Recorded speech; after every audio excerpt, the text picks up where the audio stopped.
திகைச்சு போய் நிக்கிற? நான் தான்பா பெருமாள்.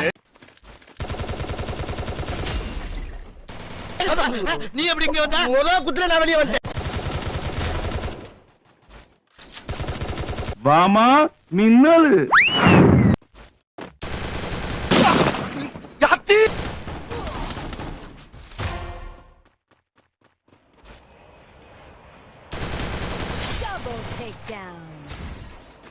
டேய் உனக்கு அறிவு இருக்கா? இப்படி குறுக்கு வந்தீனா எப்படா தப்பிச்சு போறது?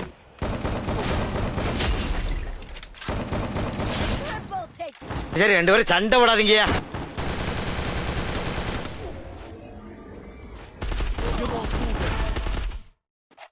இங்க வந்து பாரு. ஆமா ஆய் போற மாதிரி ஒருத்தன் உட்கார்ந்துட்டு இருக்கான்.